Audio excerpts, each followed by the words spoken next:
Yes, please. Thank you. All right, good evening, everybody. Roll call, please, Joe. Mrs. Maroli, Here. Mr. Tolmer, Here. Mr. Livingston, Here. Ms. Giuliani, Here. Mrs. Belver, Here. and I'm Joe Coward. All right, so we have one person, resident in attendance that would like to visit and say something. So Richard Deenan? Okay, and you're on 1120 Bank Street. Would you like to come up and you have a comment or question? It's a general comment Okay, up here. yeah. Yes, the only reason I came tonight is because of the new statue I saw just over here of a little girl. I don't know when that came or why. Is it temporary or going away? I'm not sure. It's temporary. It's a 1 year. It's a 1 year. 11 month, actually. 11 months, okay. The comment I was going to make, or the question I was going to ask is, why was it not a white child? Can anyone say? It was chosen from a submission by Seward Johnson. Okay. I don't know who that is. Well, he's dead now, but he's a quote-unquote famous sculptor. And why he specifically chose for that specific sculpture for the child to be black. Some of his sculptures are 100% bronze. Some of them are bronze and painted, like if you've seen the sculpture of the guy with the lawnmower, for I haven't example. actually, but okay. Okay, well, up on Washington Avenue, all of his skin is just bronze. The gentleman that was sitting outside LaBella Bean, again on Washington Avenue last year, was painted all over. The guy that's there now is bronze, and his clothes are painted. So he has an array of choices for whether he paints, doesn't paint, or how much of the sculpture he paints. Thank you. Yeah, that was my question. According to Wikipedia, Bridgeville is 94% white. So naturally, you expect a white child because that is the makeup of this town, and white erasure is a little bit prevalent these days, and I've become sensitive to it and on the lookout for it. I didn't know I really didn't know what to think of it, to be honest. Is it like a snub? Is it a thumbing with the nose of the residents of Bridgeville, the white residents of Bridgeville? I didn't know what to think of it, but you've explained it.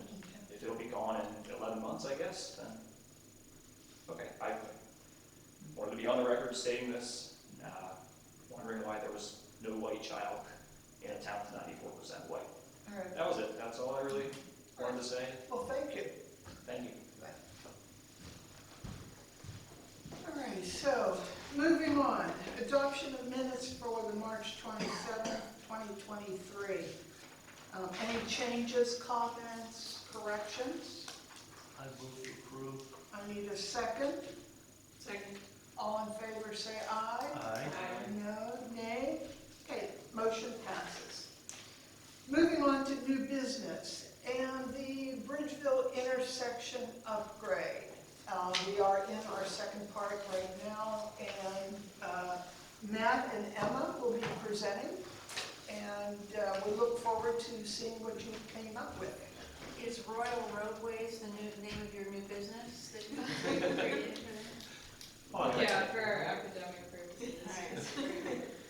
All right. Okay.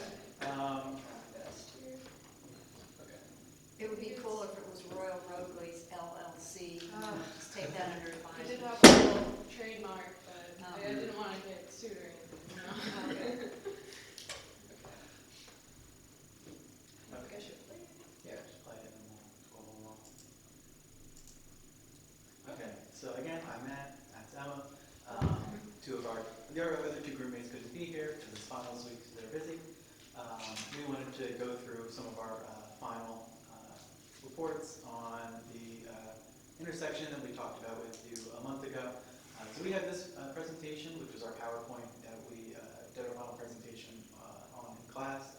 So not all of it's going to be relevant, and so we're going to skip through a few slides as we see them, but feel free to stop us if there's anything that you're interested in that we sort of skim over because we don't think this is relevant. Just kind of wanted to make sure that we had some visuals if we need to refer back to for some questions. So, moving on. This is some pictures of us, our team. Of course, Michaela and Nico are not here tonight. And then shout out to our mentors. We have Professor John Sebastian of the university, Dr. Stevanovic, who's helped us a lot with the modeling process, Dr. Euler, which I'm sure you're all very familiar with, our group Cheville enthusiast, and then Dr. Mark Magalabi.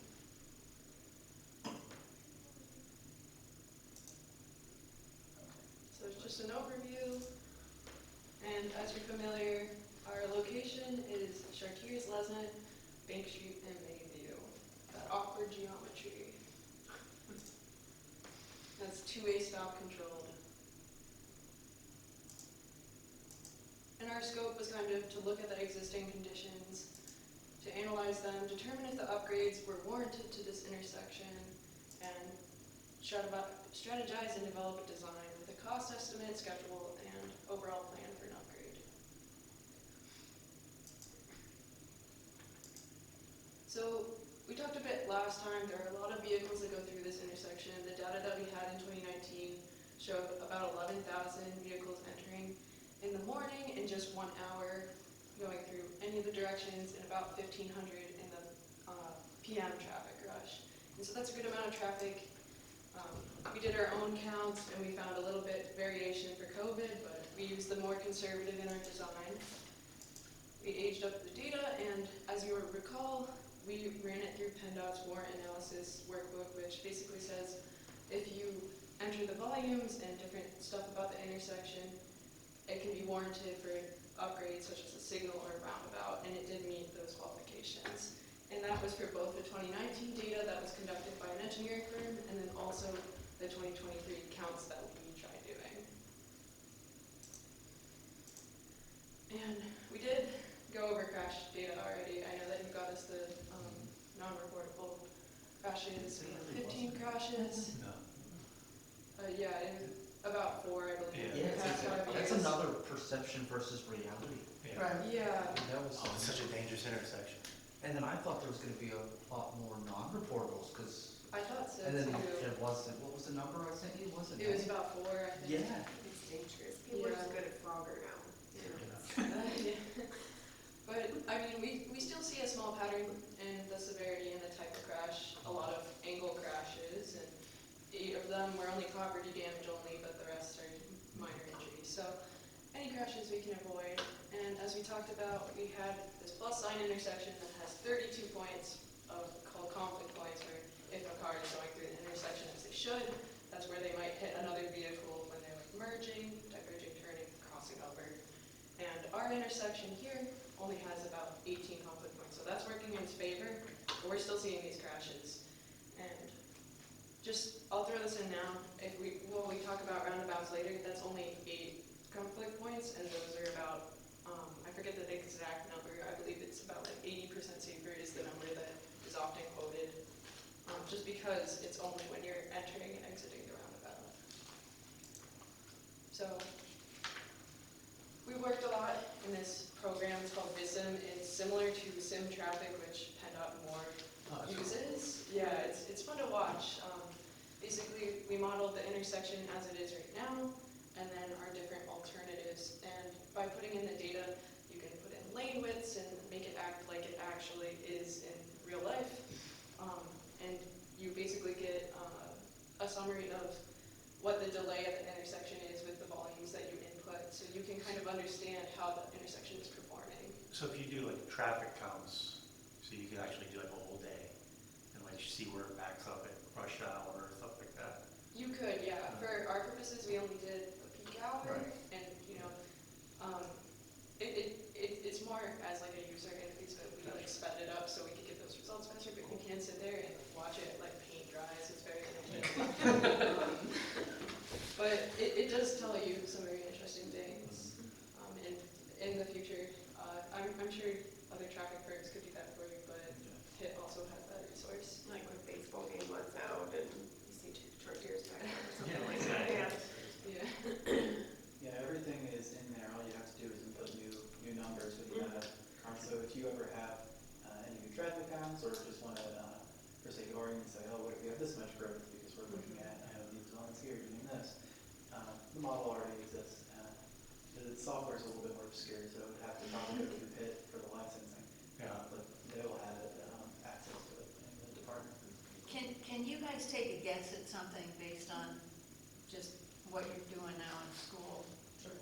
One of the things that I think impacts what happens at that intersection is that Chartiers, as it goes around that curve, ends up teeing into Washington Avenue, which otherwise, if you're north or south of Graceville, Washington Pike. And a spit down the road from there, you're accessing I-79. And I'm wondering if the fact that that's pretty much, I mean, Chartiers does go to a couple of streets down there. And I don't know, very frankly, if I lived on one of those streets, I wouldn't go down Chartiers to get to my house. I would go down Bank Street to get to my house, even if I had to drive a full block rather than a couple houses, because that road is so crazy. So I'm wondering if it's reasonable to expect that there might be some serious impact on, and I don't mean physical impact, on the results that you're seeing because of the fact that the whole time you were doing this was major construction down at the other end of Chartiers. I think another consideration too was that, say if we did put like a signal here, we might see those volumes resurface because the intersection's a little more controlled. But in the idea of like a roundabout, it can have greater capacity to handle like greater numbers that want to go through that. Yeah, I mean, I'm not suggesting, I think roundabouts are full. We have a child, 40. One of our daughter lives in Wisconsin, and they have more roundabouts than you can shake a stick at. Plus, because she's out in the boonies, they have huge roundabouts. They have roundabouts that are bigger than this room because they got nothing but land to put roundabouts on. And they have been just massively helpful in just keeping the flow of traffic. But again, they're huge, and they just have an infinite amount of space to put them on. And I think that is one of the challenges of right here, because you don't have an infinite amount of space. Yeah, exactly. And I don't know if that slide is next, but we'll definitely need to We'll touch revisit on that. Okay. The land needed, I don't know, when it is here, but. Well, okay, this is called level of service. If you're not familiar, basically it's, you do it in traffic engineering, it's a measure of the delay, the average delay at intersection. So like how many seconds are cars having to wait through the intersection? How is it performing? It's like an A to F grade of how the intersection is doing. And so currently it has A's, B's, and C's, and it's projected to get worse. And that's just with the base level that we were given. The Southwestern Pennsylvania Commission gave us a rate to age up our volumes by 0.5% each year. I would say that might be a little low, considering there should be more developments that are coming in. So I think that it is fair to expect that the intersection will be performing worse in the future. And so that So you're saying they said approximately 5% per year increase. Yeah, so, volume. 0.5%. so if 100 cars went into the intersection in 1 hour, they're saying the next year it'll be 105. Okay. 100.5. 100.5. So in 2 years, Yeah, you yeah, have yeah. 100. 20 years, you have 110. Good thing I'm not graduating in math. So there is an increase. That one's pretty small, all things considered. Some of our mentors were a little bit skeptical of that, thinking it might be more of an increase, especially with any more traffic that's being funneled into Chartiers onto the highway. Well, and plus too, you're looking at South Fayette and Upper St. Clair increasing in volume, And then you also, population volume. and then throw in the fact that the new bridge, Yeah. that's gonna have a right turn only, so there's, now at least, not at least, but, there's times where the traffic will actually stop there. But now you're gonna have a continuous flow of traffic coming off of rush hour, so it'll just be, I don't know if that's a good thing or a bad thing, instead of being a big rush, it will just keep continuing. Yeah. But definitely But that we will think change it. more traffic volumes to be expected through this intersection, so it's important to look at that as well.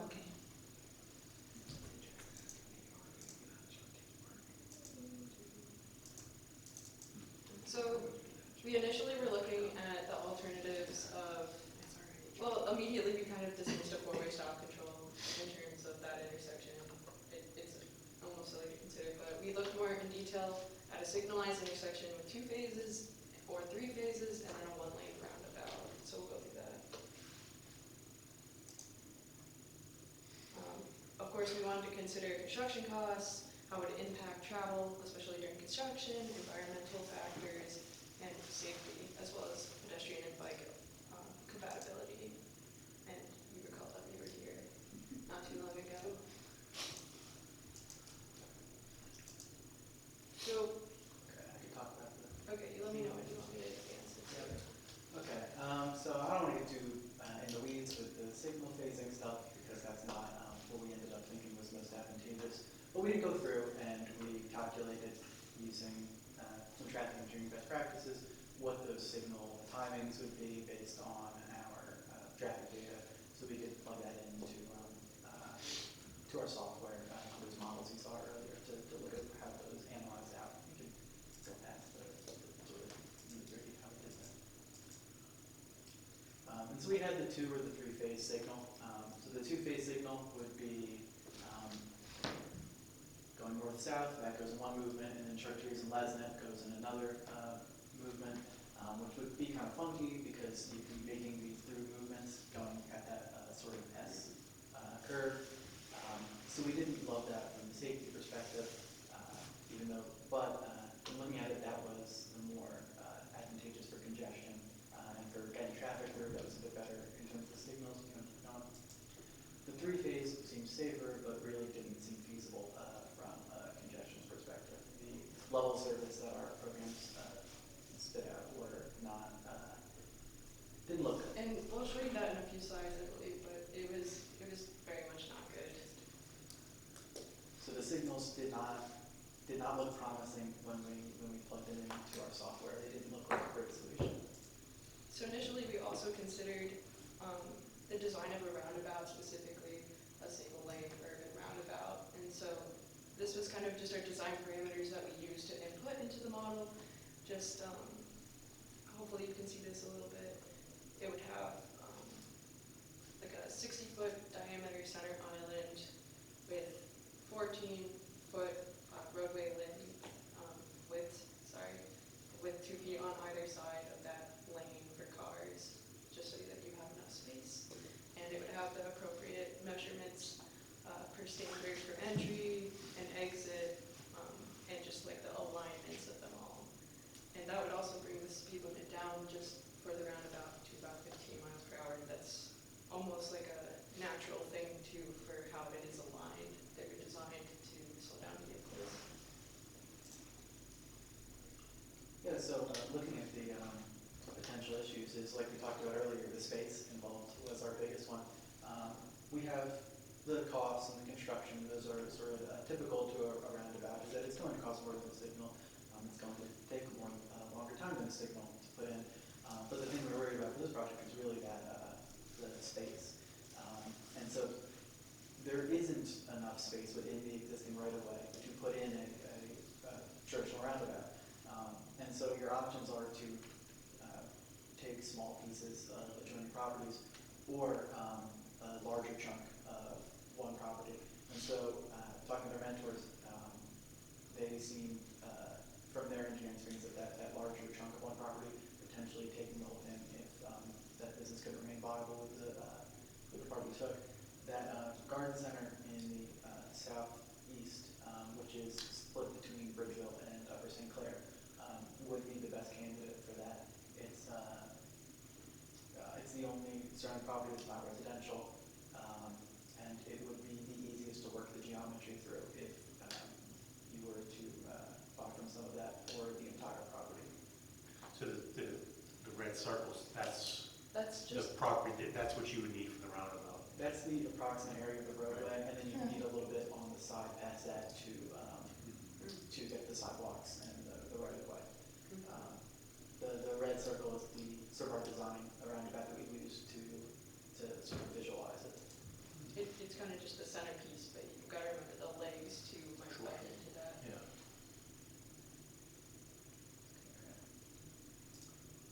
So this was our results from the modeling. This is the level of as we talked about, here is that existing geometry with the two-way stop controlled up at the top.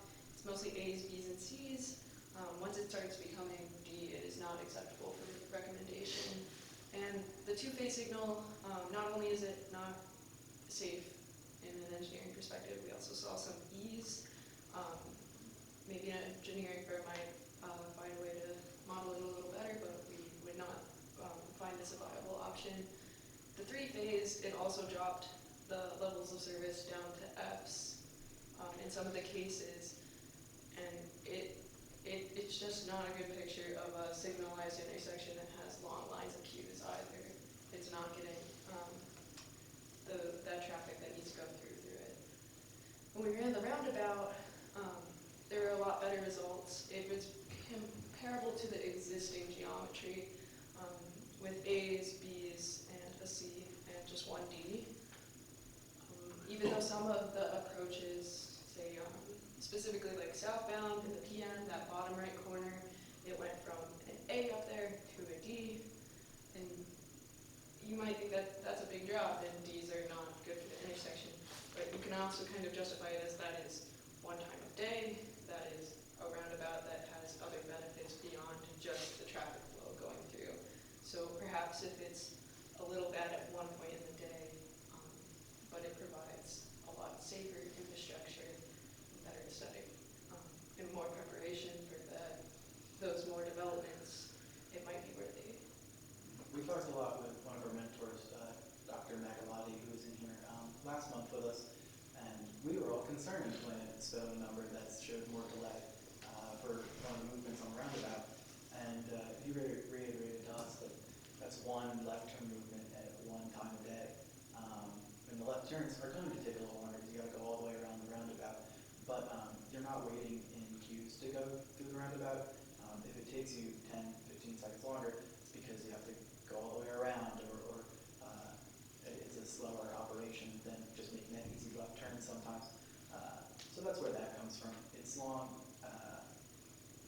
as long as it's the existing and the roundabout are pretty comparable in terms of, in our simulation, the level of service. There's not really an appreciable decrease when we average them out. It's just some movements are better in the existing, some movements are better in the roundabout.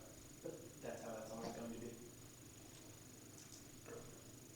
So we used a very simple design matrix, just rating on a scale of 1 to 5, and using construction cost, which we further went into a lot of details as we were researching and investigating. Of course, the roundabout is the only one that requires, that we know, property acquisition, has maybe a longer construction time, and it could have small difficulties with detouring during construction compared to a signal. Don't worry, our people are, everybody in this town's used to detours. At this point, they're novel. But in terms of how it performed in that modeling software, safety, and just the maintenance and operation costs, it is compatible with pedestrian and bicyclist design, and it would be compatible with those infrastructure improvements that PennDOT will be making. I believe it's PennDOT in the near future to add the sidewalk on that one corner. We rated that as our alternative that we want to proceed with. So we kind of worked from this point on a design for the roundabout. And this is that software for the roundabout. And there you go. Yeah. If you watch long enough, you can see a little truck go through there.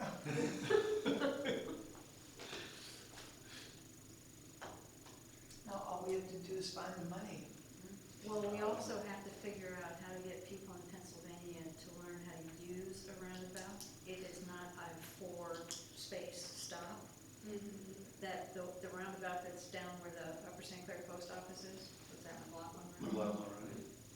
Just absolutely drives me mental. Everybody comes around, they see you 5 cars up the hill, they stop. No, sweetie, just keep going. Come on. What's nice is at least keep people are going. getting used to, Yeah. there's one nice and close, and by the time this would come to fruition, people would be, oh yeah, it's like just the one, road.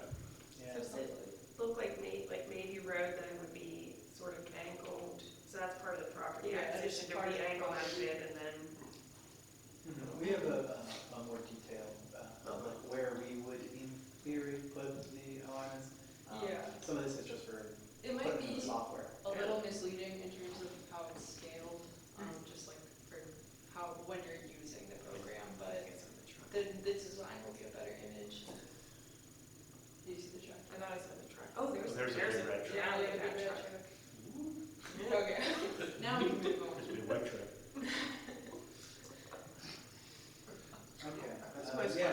And like we, Doesn't take much. I'm so glad that it worked out.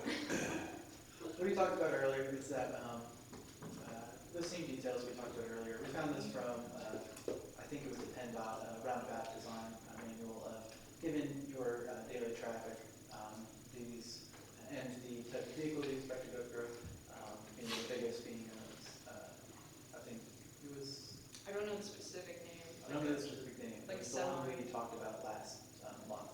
I know the design vehicle when we put it in there. This is what it gave us as appropriate design criteria. Well, I guess we should talk for a moment. We made sure to, for example, match those sidewalk widths with those plain Chartier Street improvements, and just to make sure that everything, the crosswalk and sidewalk widths were the same as they were doing there, just for the sake of bringing everything blend together. I think a big advantage of that is we don't have any crosswalks in that intersection now. No. So, And wasn't the PennDOT one was only adding to one of the corners? I think so.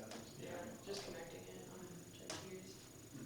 And I know a lot of people when roundabouts are put in enjoy it from the pedestrian side of things, just because those cars do have to slow down going into it. And I know that there's 2 stop signs there now, but when cars have to slow down and pay attention for every leg of it, especially when you have that little refuge in the middle between the lanes, it's easier to cross as a pedestrian. In my opinion, having crossed the roundabouts too, it's easier. And it just this intersection, this intersection has always been a question of how you line it up. You have to take a property, if you wanted to do a 4-way stop, to do it right, you want to line the roads up. You wouldn't want to have it, like you get like a, Like a real line of it. exactly, Yeah. which is property acquisitions, but this here makes all the sense, So Splitter Island, was that you guys being humorous, or is No. that, where is That's- Splitter Island? That's these right there. It splits the lanes into. so Yeah, but I that- mean, that's what they call it, that's what engineers Yeah, call it. Yeah. That's Splitter the, Island. I believe the. Industry term. What? industry term. Apparently, I think it's hilarious. All right, so let's get down to the money part of it. Okay. We have that soon, right? We can- Okay, Oh, real yeah, quick. and just real quick, when we looked in our actual software that we could use to plan out the roundabout, this is just a proof of concept, but you do have to adjust those roads going into it a little bit to force the cars to slow down. But it is possible to get all of that in the new right of way that would be acquired on that southeast property. The adjustments that have to be made along the side should be able to, when we were figuring around it, looked like they should be able to be done in the existing right of way. That would be something that a professional engineer would perhaps have to look at, but from our fiddling around it, it looked like that would be possible with the one property acquisition. Okay. We also went through a risk management assessment. This screen's a little crazy, but we did do that.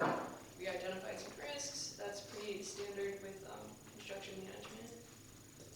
And we assigned a contingency cost to the risks so that they have more value. And that was included in our construction estimate for the cost.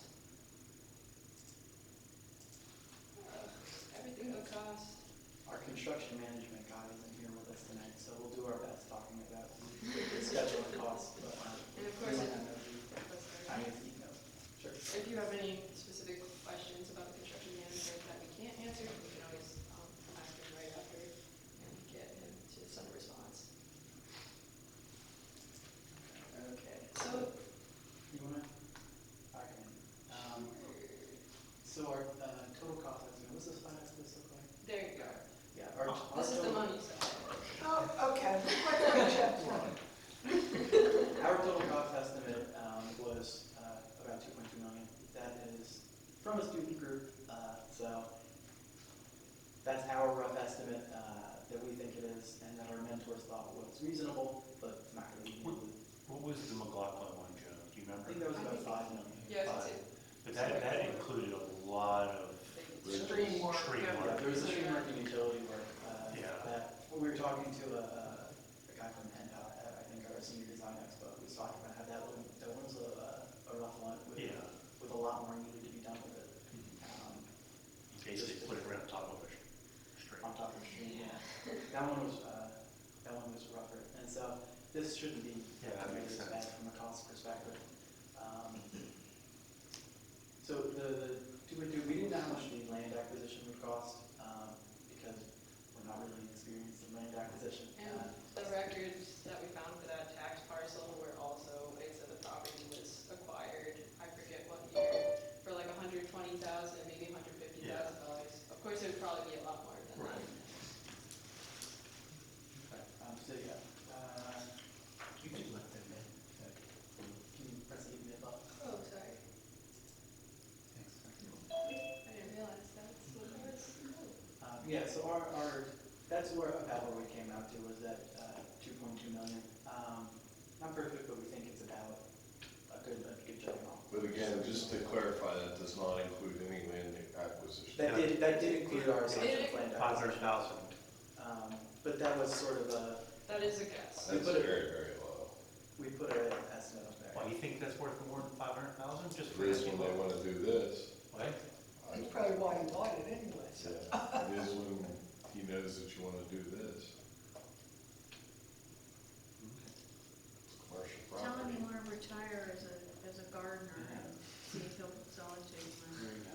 We did not deeply investigate it, but there is a small possibility that that property could still be deemed usable if it did not cut into the building and there was like another driveway, but that driveway might be too close to the roundabout, so we kind of deemed it as a complete buyout. You would almost have to, I couldn't see being able to have a landscape company with half Yeah, exactly. of the property. So yeah, you might, if you took this to construction management, actual engineering firm, they might give you something higher or lower. That's where we ended, probably, we have to guess, that biggest variability would be the land acquisition. We didn't really have the expertise to know exactly what that would be. Yeah, Yeah. okay. We had a rough detour plan. I think that, We might want to skip over it. I think that we'll skip over it, because there's more of a proof of Changed it. concept too for our professors. That would be more in the lines of the actual professional company with experience coming in there. We know it's possible with roundabouts where you do these phased constructions, so that only certain movements would have to be detoured for certain times. We had our own little plan, more of an academic exercise. And we But did, we know it's possible to do these phased constructions, but that there would have to be detours or road closures for certain periods of time. The probably beneficial thing is that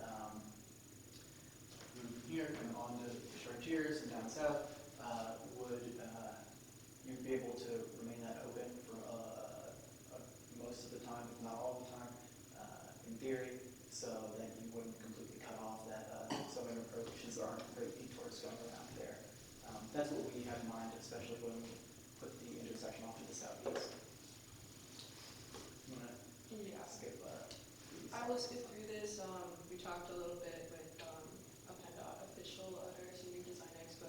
We did not love our specific detour plan, but we don't have a better image of what it's getting revised to in our report, so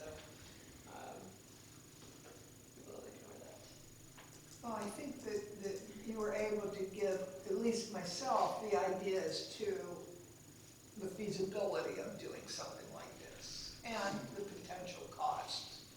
And at least we now know that, maybe it's not going to involve a lot of property acquisition. So I think I'm a little bit better ahead than I was before. One point I'll throw out there too that I don't think we really talked about is that signals, installation of them can take a bit of work to maintain those in the field, and that's just the technology and stuff too. So in terms of cost, they can be not comparable, but they can be more than you would expect. We had a few people mention this at our design expo also come by and tell us that managing signals for them was a pain the first time they got a bill for they were surprised at how much it was for them. So there is even with the initial cost being a lot higher, there are differences in the ongoing payments where roundabouts would be cheaper. The maintenance is a little bit odd to figure out because you need to figure out how you're going to plow it, how you're going to do this or that. But then once you do, the numbers show that it's cheaper over time to maintain it. It's like maintaining another stretch of roadway instead of a difficult electrical system. And so, just, key takeaways, we recommended the roundabout, single lane roundabout as we discussed, for the various reasons. We'd just like to thank you all, as well as our mentors. We really appreciated being here, they really did inform our process, and it was really great to interact with the community. We'll ask you back in 2 years. I'll write that down. Thank you very much. Thank you. Yes, thank you. Did you end up going up for St. Clair? Did you talk to them about any of this? No, I did not. No, we didn't have, I think we were a little in a rush. That's We fine. said No, I'm just we curious. could- I was just curious if I they could did go things. back and do it again. No. Yeah. I think they do. I mean, they're already talking about people, so I don't think they're I'd gonna. love to do. And do you have any questions, further comments? Yeah. Did you talk to Port Authority at all? Because I think there was, obviously that big truck made it through the roundabout. No one else is going to have a problem, Yeah, right? bus can go Yeah. through. yeah, we didn't talk to the Port Authority, but we did put that in our criteria, Okay. design All right. criteria, is the curve of the roundabout and then rideable apron that the bus can mount up on and the cars can't in the middle, so that the buses can make sort of a Okay. straighter turn than they usually can. That's all in there, so we know that it's possible within the space to Okay. still get buses through there, no problem. I know that there are other roundabouts in Pittsburgh, even if there's not too many, but buses can go through Okay. roundabouts of the size that we recommended, Mark. The tractor trailer. They were also, I believe. Yeah. I think, It once you was- get, if you get too big, more than your regular. Like a tractor 53-foot? The specific vehicle, I believe, it was a tractor trailer, like a standard. Yeah, I know. The standard one, like a W-50.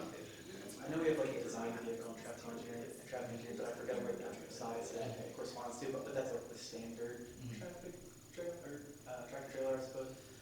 I know once you get too big into your articulated trailers, bigger loads, it wouldn't be, but you wouldn't let those go on. That's Start nice. your shooting. That's a good thing. So, it should be fine for your typical buses, and the vehicles that would be using on the road. All right. Well, thank you again, and Thank you very much. Yes, thank you very much. have a wonderful summer. Good luck on So those. are you both graduating? Yeah. Yeah. And where are you heading? I'm staying here in Pittsburgh. I'll be working for traffic planning and design down in Bridgeville, so Yeah. not so far. Yeah. What about you? I'm back to New Jersey. Back to Jersey? What part of Working in Jersey? Philly. I'm in South Jersey. Okay.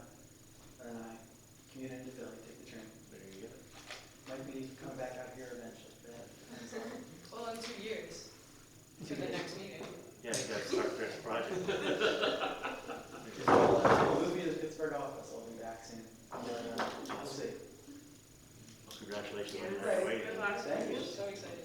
2 more finals left, and then I'm free. Awesome. Then you're free. Yep. Very much so. All right, thank you so Thank very you. much. Thank you. All right, so we're going to talk next about the quarterly implementation discussion. And this is in relationship to our active transportation plan and how far we've moved along for the quarter. So how do we, since this is the first time, what did you anticipate us doing? Just going through it and? I think what I anticipated was Dale created this spreadsheet for Yep. us. I have been updating to Yep. it. I apologize. I emailed updated, is the one I included in the packet. No, we have two flow charts. And the one flow chart is all your general projects, that's the beginning of the packet. And then there's a flow chart for active transportation projects. And it's essentially this same spreadsheet that you have in here, but there's a column. I made a This mistake. guy? Yes, I'm just saying, is that, I think I shared it with you previously, Oh, this but one. in the one in the Yeah. packets, we're overthinking it, is not the right one. There's the one that Dale did, that's in your packet. Oh, okay. And then I have one that just has a little update column, and I should have included that, but I made a mistake. So, but if you look at this, and I've sent you in the past, so it won't be anything new. It was just a general update on what projects we completed and where do we go next. In the thing, we were trying to make a goal, maybe a couple projects a year that we Right, can right. whittle off. And just a summary, we can run through these real quick, and I could do that for you. Murray Avenue, that recommendation has been presented to council, and that goes for Shady Avenue and Station Street. That's now at West Penn Power waiting for them to come up. The other one, if you go down here, Gray Avenue steps, we're trying to get grant money for. We have a design prepared by the engineer. It's rather expensive, but it is doable, and we're just going to be active trying other grant opportunities to make it come. Chartiers Street PennDOT project, that will be coming to Borough Council in the near future. That's the 2024-2025 project to do slope mitigation work on Chartiers Street, but also connect the missing sidewalk links from Bank Street down to Washington Avenue. So if you had to look at this first group, two of these projects are already in the works, and one is seeking grant money for. Moving on to the next grouping, the Chartiers Creek Greenway. That's kind of what we were talking about with comprehensive plan of trying to do a regional trail network. We really haven't gone anywhere with that. Chartiers Park, I haven't had much luck with this with the grants, but there's another opportunity that opens up with a deadline that's due end of next month. I was going to try polishing that up some more and just keep throwing it at the wall. Hopefully sometime it will stick. The next two were intersection improvements, and we can come back to that. I'm trying to think on which projects on here are in motion. The next couple we haven't touched on, we can come back to. Sarah Coolidge and Forbes, that's been addressed and is now at West Penn Power. Romano Drive to McLaughlin Park, I had in your packet, the next thing was this. Right. And just my recommendation, I was hoping that we could whittle off like our next project on here, just because we have to be budget conscious and sensitive to, respectful to your time and what we can actually chew off. I was hoping that this may be something we can explore, knowing that later on in your agenda, we're going to be talking about what do we do with the field at McLaughlin Park. This all lines up.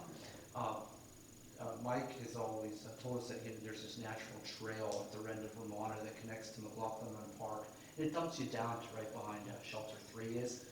Last fall, the Public Works crews, we had them cut that all back, so it actually, you can walk it now. It's a whole lot easier to walk Yeah. because it used to be, Yeah.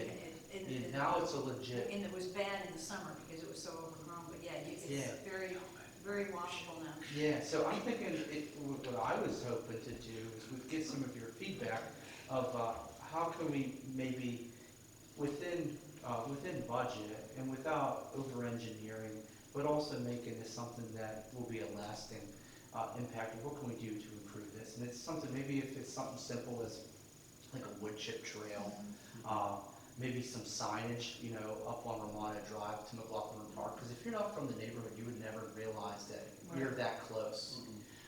Signage also down in the park that would say to Pennsylvania Avenue. I think that would go away, and maybe you could put a bench, on the trail. Yeah, and one thing nice is that the trail itself is not on anyone's private property. It's all on park property and a essentially a paper street that half of it is Oh, that's municipal good. controlled. So we don't have to worry about No, you have site Okay. control. So it's rather, I think this would be a nice project that we now tackle as a group of, hey, what do we want to see here that can make this a doable endeavor? And Jody, it's been maybe a month or so since I walked up there. It seems to me the last time, once you get up to the top, I think there's a sort of a guardrail. there is a guardrail. And it would be nice if there was maybe a very clear path around the Exactly. guardrail. Yeah. Guardrail, that's the only thing I can think of that would make it different, because it's really nice since it's been cut back. Yeah, so these are like little things that maybe we can make this more of a formal, informal trip. And maybe over the next couple of weeks, before our next meeting, everyone gets a chance to review it, give us our thoughts, and maybe we can put together a nice plan. Maybe we can even bounce the borough engineer off of it, with like some improvements here. We can do it all in-house with our own crews. And it kind of goes into two things. The improvements that are going to be finishing up and underway at that park later this year, and also with what we're going to be talking about later on the agenda. So when it came down to like quarterly active transportation, what project for the quarter, I was hoping I could ask you guys to consider this, because last quarter we did streetlights. This quarter I was hoping we could do this, is what I was getting at. So I'll come right back to that. When you look at the other projects, they're all pretty straightforward. We just, there's really nothing in the next grouping until you get to the last page. And the last page are actually underway. The first was Bank Street improvements. We'll be under agreement very soon with PennDOT. Council already authorized us to proceed with the agreements will be coming forward. That in 2024 the bump outs will be in, and then there'll be landscape bump outs that you can put street trees in, so that we'll have a traffic calming feel to it. And the Bank Street Lesnett roundabout, we just met with these folks here. Now we can take that start of an engineering proposal, and it would be a very good, nice multi-municipal meeting, face-to-face. Has Upper St. Clair still expressed interest in? They do. And I will meet with Matt. That would be a good face-to-face meeting. So, I apologize. Let me email you tomorrow the updated one of this matrix to show where we are. But you do have it. So if you sat here with your phone, you can probably find it. But I'll email that to you. But if we could for the quarter, I kind of like keeping this on a quarterly thing, where once a quarter, it's either, hey, let's do a round robin so nothing dies and this stuff becomes something that just stays on a shelf. But also maybe we just whittle away at it and whittle away one little project or one big thing at a time. And some projects are going to take a lot of time, and other things like this are something that can grow traction, and they all interlink. I agree, but I do have a question about long-term things, all right? Like the gateway or the, on Washington Avenue, down near La Bella Bean, that pedestrian, whatever you want to call it, that sits in the middle, the island, Yes. okay? That, and then the other thing is too, is that the lack of sidewalk on McLaughlin Road going from Coolidge to McLaughlin Park. All right, now, the building's for lease right now, so I don't know if anybody new has bought it. Yeah, I meet with him tomorrow. Oh, okay. It got sold. Yeah, so the new owner, I know that the property's sold, Is so. that the Red River building? Yeah, the old A&H, and I meet with him tomorrow on. I mean, I know that a sidewalk's not legally their responsibility, correct? What do you mean? Because that's a driveway, isn't the parking area in front of, What do you mean isn't the responsibility to install one? well, to make it visible, to allow pedestrians to walk to the park. Well, you can walk across it. Yeah, it's still a sidewalk. I mean, it just happens to be their driveway. Well, because A&H was guilty a lot of times of parking trucks there, so Oh. there's a lot of times that I saw kids going out onto McLaughlin Road, which is dangerous when you come around that corner Yeah, from but Upper St. let me Clair. see what their plans are. Yeah. And I'll let you know, because I don't know. Because at the edge of that property too, is there's that street light, and kids are always going out on the street also, so. Well, I think if anything, like these bigger ones, from our level, it's like the planning commission, put a plan together. It now comes to build it, and it's either two things. We start pushing a recommendation to Borough Council to dedicate money towards that big project, if your 2024 project, we would encourage you to put capital funds towards this, or we encourage you to start doing this feasibility study or direct the manager to apply for grant funding to make this happen. Okay, all right. And it's one of the few times you're here to say we're a small town, and you're gonna have to figure out a way Right. to just take small bites. Yeah. Okay. All right. Okay, questions, concerns?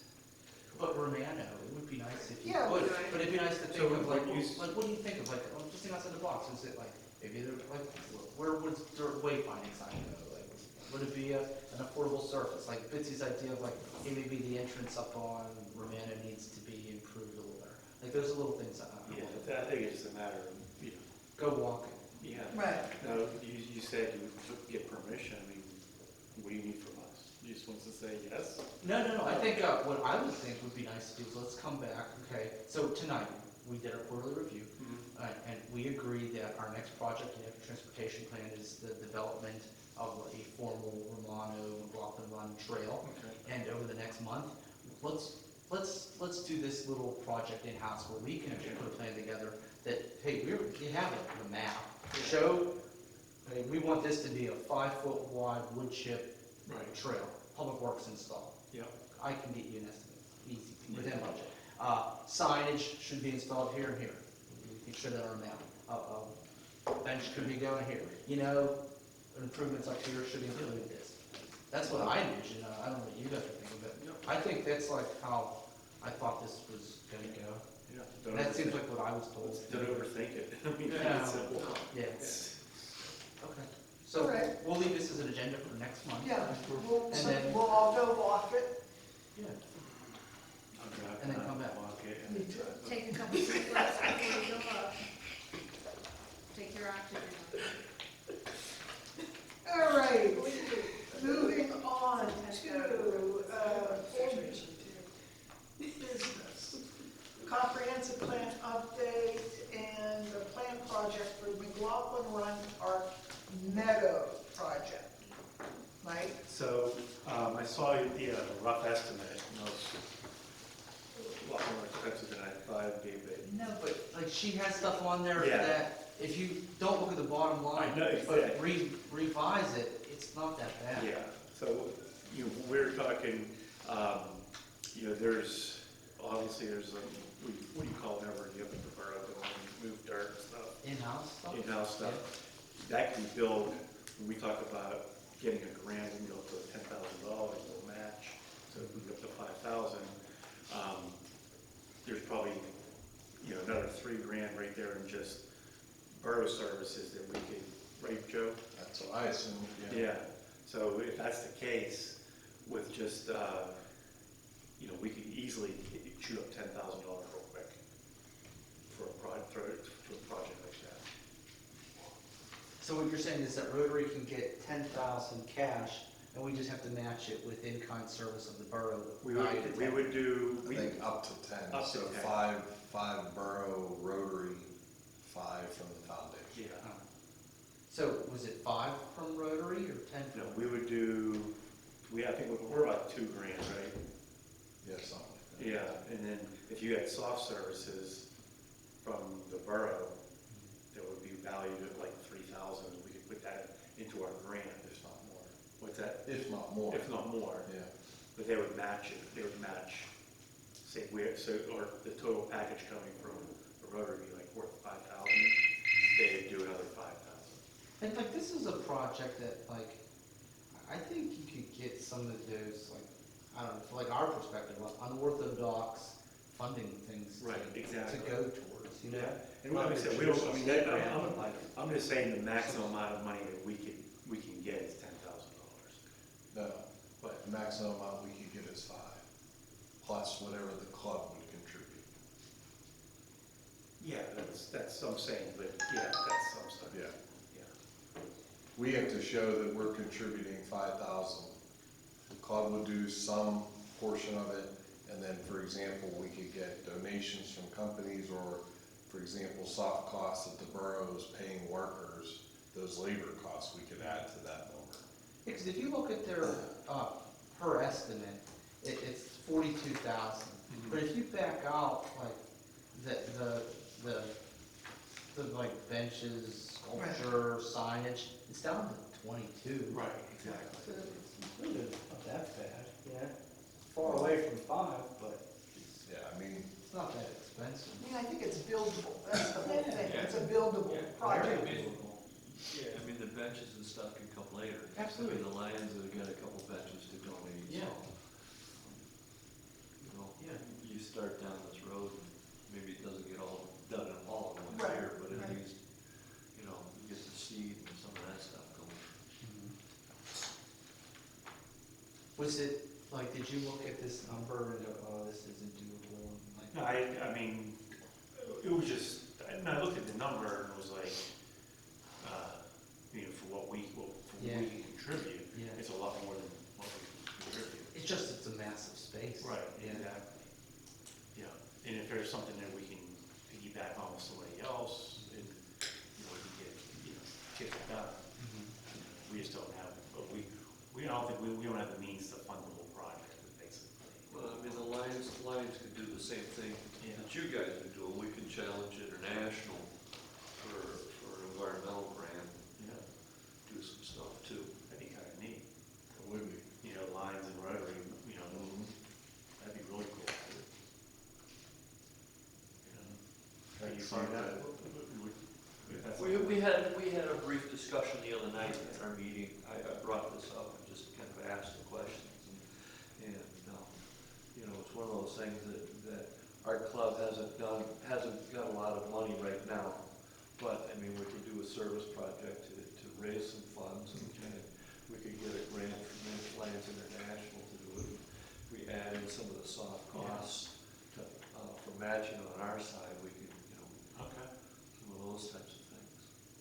We have to, when's our, July is when we have to turn our grant in, so we got, Does it have to be done this year? Like, if we go your money, like, does it expire? Yes. See, that's what's gonna be hard. Yeah.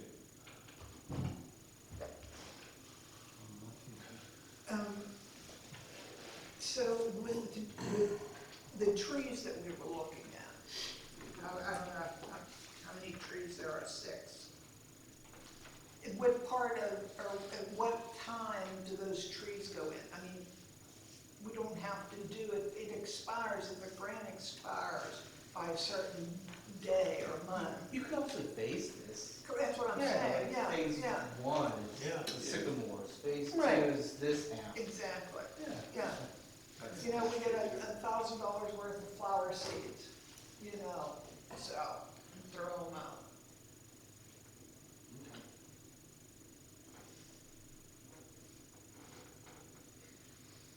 Or, yeah, well, the sycamores have to be pretty big.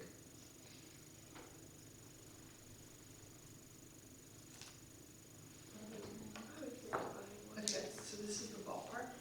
that way, yeah, So so I we guess- could challenge, No, this is. we could also challenge businesses, hey, buy a tree, Yeah. you know? Yeah, there's some stuff involved. Yeah, so we could probably get this done. Yeah, you know. And then So if the we worst could- case, it is phase it, worst case, Exactly. like, we're very serious of doing a project, Okay. you know. So what is interpretive signage? You just assign to say, hey, what this is. This is a sycamore tree. Yeah, this is a Okay. wildflower garden. this Okay. is- yeah. Well, I mean, I'm just thinking about that if we do have some Poop sponsorship. station here. Poop station here.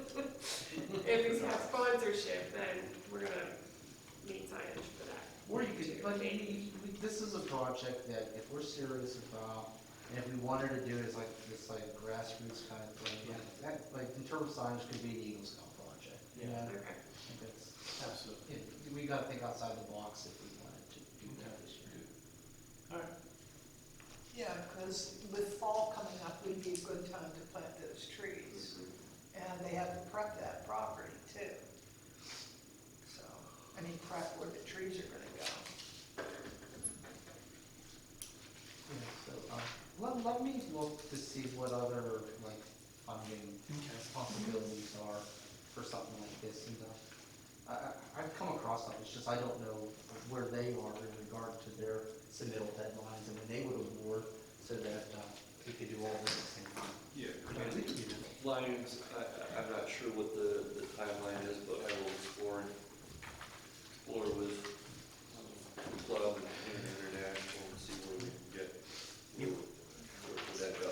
Yeah, but for a public project of like this size, which is big, it's not much money. Yeah, so like if you had to say something from the comp plan that would have a big impact for not much money, like, you know, this is probably one of them. And it would be really nice. And then, Yeah, we're, Like their plan is really nice. And it would be a benefit. and then we could put that big old welcome to Bridgeville sign right in the middle of that park. Justine must have heard that a couple times. Except she cut out a couple words. Okay, moving on, okay? Anything else on that particular topic? yeah, break number 3. Okay, so.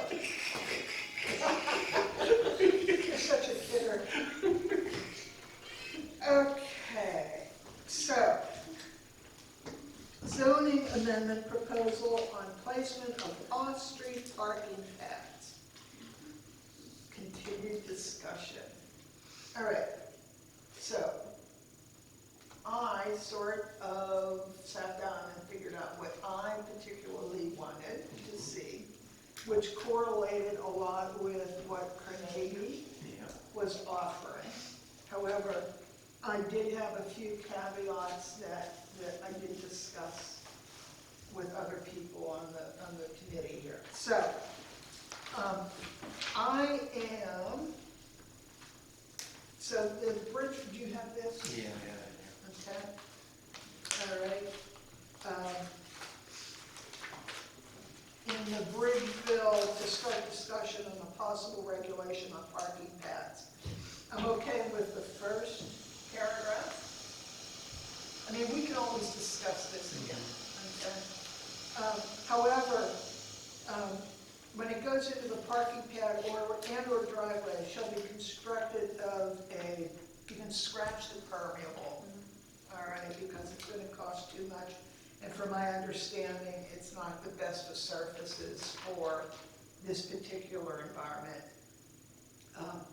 Constructed of stone, paver, cement, asphalt. I think that's pretty much it. Now, not to alter the existing drainage pattern, nor alter the existing volume or volume of drainage stormwater. Now, the one thing that I would like to see, if you keep in mind that particular lot on McLaughlin Road, where the stones are just sitting in the driveway and the stones end up. I did read somebody made the recommendation of a 4-inch border on 3 sides. Okay, like a 4x4, I guess, to keep the stones in place, not to exceed that particular lot. Okay. Now, the other thing is too, is that going back, stepping back, is that if it's impossible for the parking pad to be placed in the backyard, then the resident would have to go before zoning and get a alternative approval and build it according to what we recommend. Now, do they That's not how this reads. If you follow what you just said, paragraph 1 stays the same, they're allowed up to 30% of their front yard to be devoted to this. So there is no reason to go for a variance. Am I misunderstanding you? I thought that we talked about, I'm just saying, like you just said, to follow the discussion we have Right. had, we put together 2 draft paragraphs. And tonight, we said paragraph 1 shall stay the same. And it basically says, I can't park in my front yard unless I'm on an improved surface. But that improved surface can't be more than 30% of my front yard. So we're not, yeah, so I get what you're saying, So the whole point of a variance is moot. yeah, Because you said if you're gonna follow the Carnegie concept was limit the percentage of the land area that you're gonna devote for this. Not a matter of, hey, I want it or not, like a lot of the other communities did, it was just, all right, you can have it, but keep it small. Yeah, I thought we had talked about the variance, but then also implementing the percentage restrictions Right. like Carnegie had. A variance would only be required is if we said no parking places in front yards, Right. and then that would be basically like, we'll go to the back. But some properties don't have access to the back, and then they would go for a variance. So if you're going to the percentage of land area and allowing them in the front, the only variance you would be is if I wanted to pave my entire yard. Right. And you would have to come and present some hardship why that is, you know? I guess I was thinking that if they came for the variance, they would potentially be able to get that approved, but there would still be a restriction on how much property. percentage of that property they could use. Am I saying that wrong?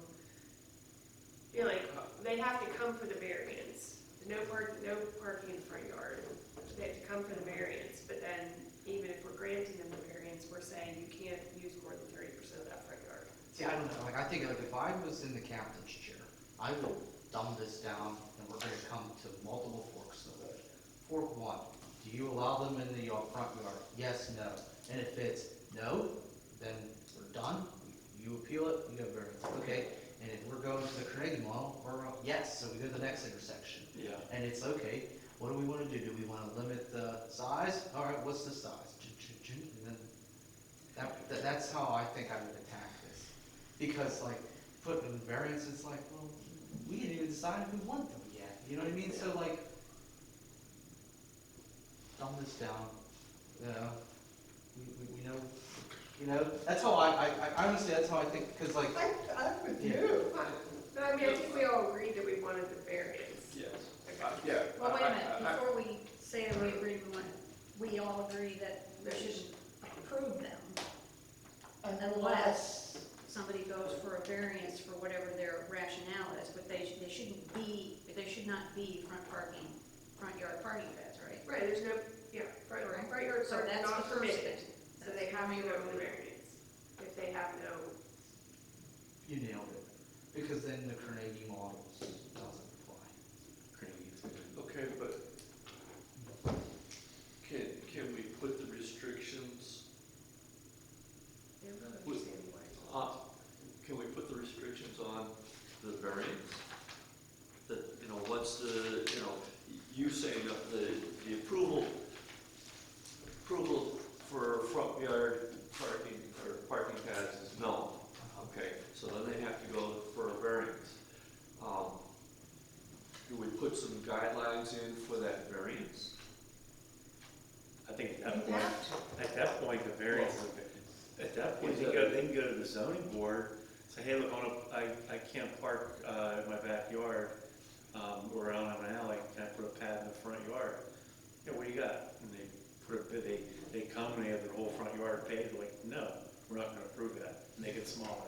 How about this? Okay, well, maybe that'll be, Like, I've never seen requirements on a variance. Usually the variances, like the zoning hearing board, yeah, like overrides the zoning board. Yeah, It's gonna be exactly. like, I can make the whole side of my building yeah. a big That's the whole sign. thing. And we're like, no, you can't, this is the rule. But the zoning hearing board could say, you're a good business, you're a nice guy, you can have it.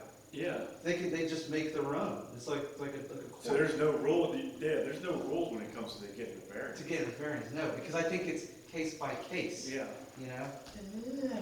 so we could just, Well, if you wanna do something, just make the zoning, no parking in the front yard, period. And then if they wanna do it, then they go to the zoning board that'll keep you from getting your incidents on Grandview. You know, because then they'll have to go, if they want to pave that, they have to go to the zoning board, and zoning will be like, they'll either say, yeah, go ahead and pave your whole front yard, we don't care. Or you go, oh, you know what, I kind of like them, I like the idea that Carnegie does, but limit it to the square footage so that it doesn't change the character of the neighborhood, and then I can do, you were saying, but that border stuff, I think it gets back to the conversation we were having earlier, is that we're a municipality, not a homeowners association, you can't get too into the minutia of how someone wants their yard to look, you know?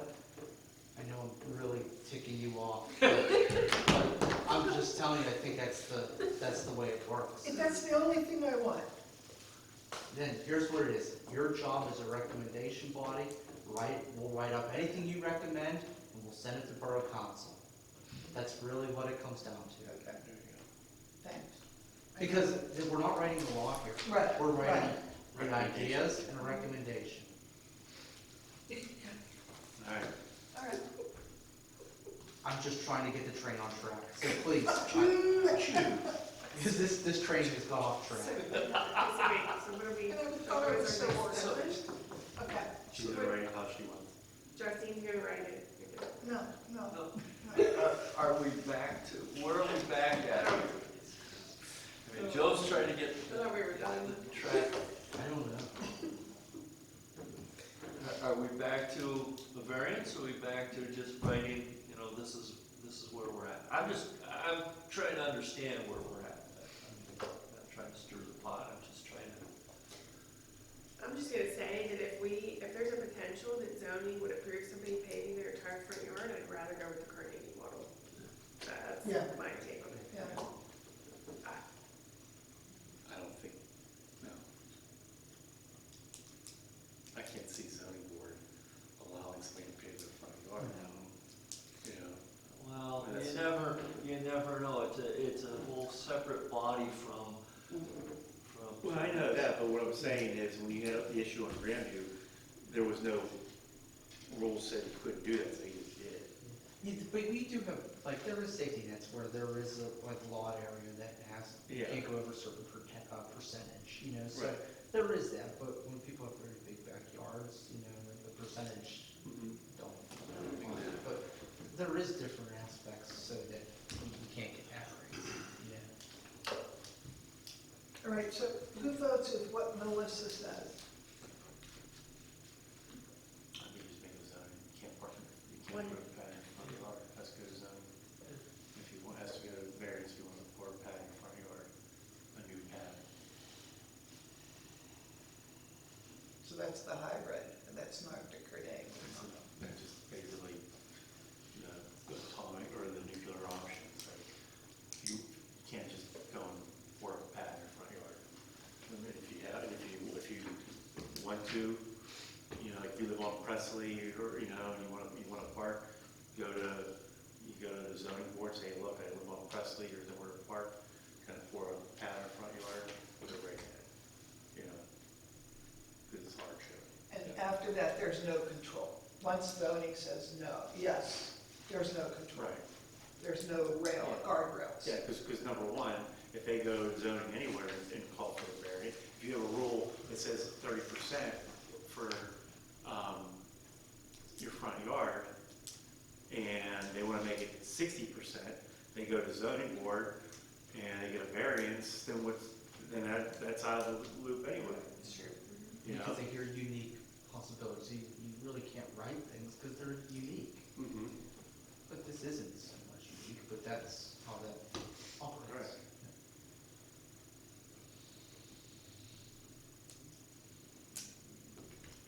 Thoughts? Go ahead, Bitsy. I mean, we're not talking, well, maybe I should ask a question before I start talking. We're not talking about telling current residents that you have to tear that up. Right. We're talking about future reference, Future. right? If it's in there, it's in there. Okay, well, 90% of this frickin' borough has frickin' parking pads in the I front know. yard. So as Exactly. far as I'm concerned, no parking pads, because you're not talking a lot of property anyway. At some point in time, you have to put the frickin' stake in the ground. Yeah. So put no parking. That's just my personal opinion, Yeah, put the really. stake in the ground. That's what I'm saying. And then if you have to get one, like say you live on Presley and you want to put something, you go to the zoning, ask for it, and it's hardship, and you go that way. Then this, whatever, if you do come to a conclusion of a recommendation, or council can, Right. have Yeah, the they same can say- conversation all They can over. tell you that. They say, planning no longer commission- change anything, we're leaving it as it is, or, you know what, we want to start doing stuff. Yeah, so it's up to them anyway. Okay, let's have a vote. What are we voting on? Parking, yes to parking pads in front yard, or no to parking pads in front yard? A vote would be better if you would say all in favor of yes, or something like that. I make a All in favor of- motion, Okay. I make a motion to have no parking pads in your front yard. I second All in favor, say aye. that. Aye. Okay. One party thing to go to. I just love watching Pat's face. Oh, yeah. Sexy. I'll give him the public comments. Okay, There is all right. no comment tonight. Do you need anything else? Yeah, this is me, you laugh. We'll write up on that. Okay, all right. Where are we? Number 3, street trees. Street trees. Okay, so, Joe, I still have this list of street trees, shade tree planting plan. I did talk to the post office, and they said that they don't see a problem. I have a call into the pastor, and I'm waiting for his return phone call. I did copy you on the email to the Jake at Tree Pittsburgh, and I'm waiting for his response. And then as soon as we can schedule for him to come to Bridgeville, then we can go out and take a look at these other properties. Okay? And I think once again, Can I, Guy and I went looking at trees, which I think showed you some of the images of some of the trees, because the only problem, I love trees and I love this plan, except I'm gonna be dead before these trees are anything much more than a bush, so just saying. I think it would be awesome if we could have some kind of a notice, and an email that we send out to the community or something, that if anybody's interested in participating in a tree, like the ones that we were looking at, which are already, and I mean, they're still no bigger than this around. I mean, it takes a while to make a real tree, but it's, it was 3 times Guy's height, so 20-something feet tall, and they were like $800 at this one nursery, which I did no homework other than that. I would love to be able to make that an option for anybody who is interested in, if they're, and then this, I'm bouncing this back to Joe, because I don't know how much of those properties that FEMA, that we get the FEMA funding for, how much of the square area in those we want to plant trees, how many do we want to leave without trees or bushes? Are we planting 2 of them to turn them into forests? I mean, you know, if I had a sense of, well, I think, I mean, I'll share this with you, okay? And I'll give you a copy, I'll scan it and send it to you. I think that what we're looking at least with Jake, is to try to get an idea as to what particular tree would be good for this particular piece. And to see whether or not, does he have larger trees? okay, All right, I mean, I don't know Jake except for by email. okay, All right, so until I can figure out what it is that they can provide us. All right, or perhaps maybe he can go direct us to where we can get larger trees. All right, let's just wait. Yeah, I think these street trees will definitely be bigger 2-inch caliber. And that's what we budgeted for. And the other thing the is street trees. That list. this list. The one that we're hoping that Tree Pittsburgh can recommend the appropriate type. Well, when, And then this would be something. Like that would Triangle be- Park and Cook School Yeah. Park. okay, all I can tell you right now is that when I looked at it the last time, in my personal perception based on the images and based on. You're talking a lot of Baldwin Street. These We're are, not talking Baldwin Street, we're talking what now?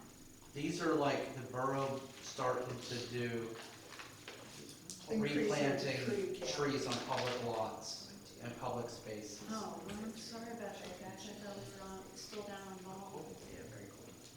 Okay. Carry on. I'll be a student, yeah, okay.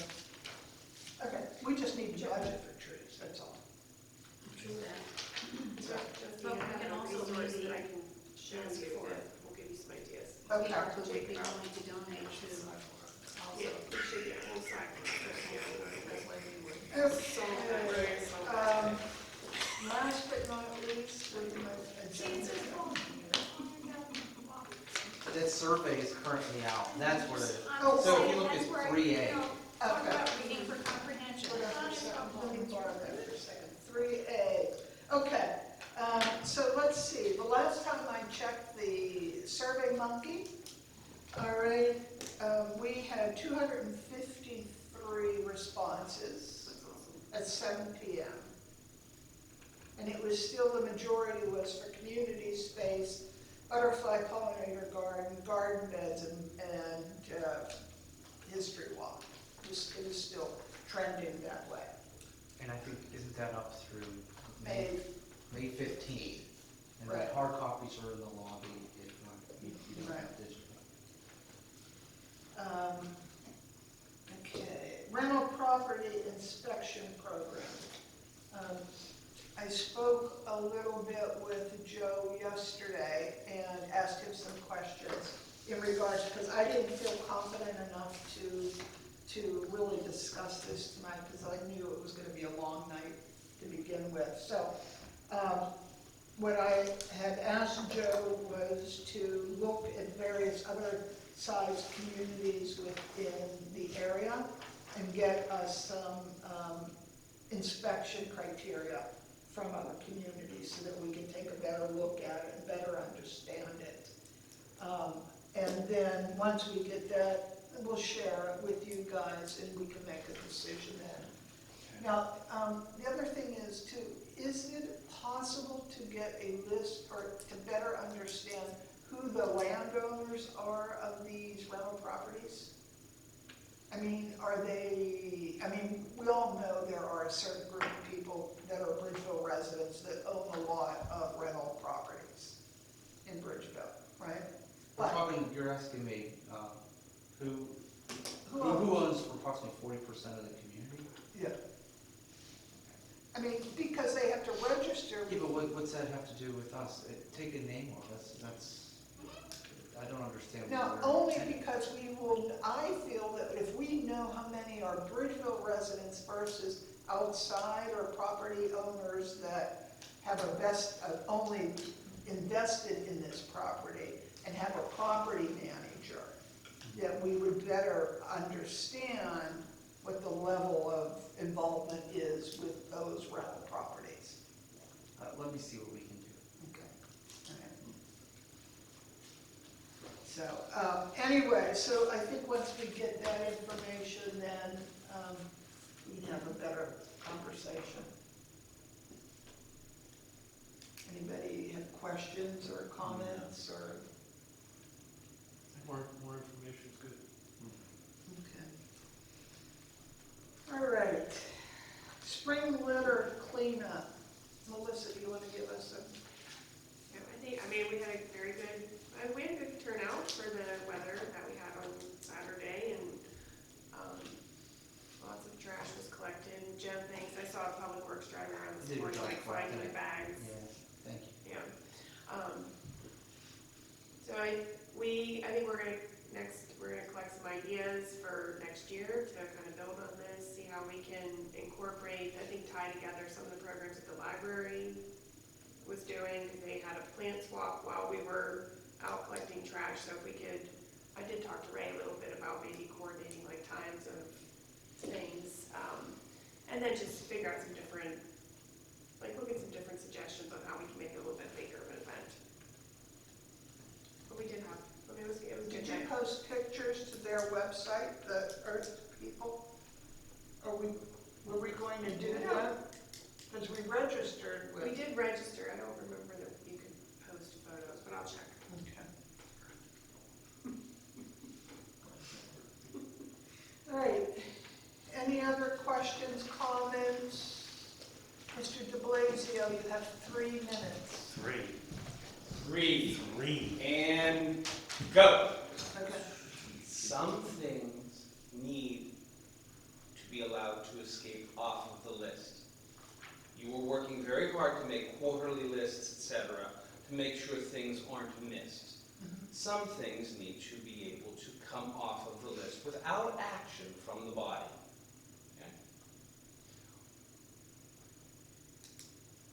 Okay? The idea of parking pads is an interesting case study in government. I may have my facts wrong, and please correct me.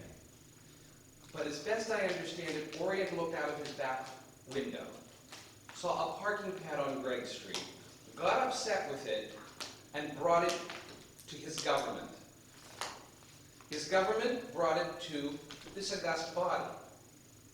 And for the past year, this august body has been trying to figure out what to do about the problem of parking pads in Bridgeville. I may have my facts wrong. Okay? If that's the case, let me know. Please. Now, it started long before that piece of property. Okay, so this is an ongoing historic For me, issue. it's ongoing, So, yes. so the chairwoman of the planning commission doesn't particularly like some aspects of parking pads in Bridgeville. Well, I think- Similar to Orient looking out his back window. Okay, maybe all 5 of you don't like parking pads. But as you pointed out, 95% of the town is built. Now what you've done is you've decided that there will no longer be parking pads in front yards. So now, if my neighbor wants to expand and be able to park his second car, or third or fourth, on his front yard, he's going to have to go to the zoning hearing board to obtain a variance for a hardship, which isn't as easy to do as it sounds. Simply put, you've decided that all of the residents of this town should conform to an idea that you might have. No, we did not decide. You didn't. Oh. No, we made a recommendation. to- I know, I understand. And they will decide what, they might say, Mike, you're nuts. no. I'm telling you that I think you're nuts, okay? But that's beside the point. You have a responsibility. And that is one of the other comments I wanted to make. The idea that your recommendations are only recommendations does not diminish your value and your work. Your work is important. Your work has consequences. Your work is real and meaningful. Don't diminish it by saying, well, we're only recommending, they'll do the right thing. Do the right thing here. I know You that. obviously think what you're doing is the right thing. I think it's slightly off base, okay? That's why I'm speaking to you.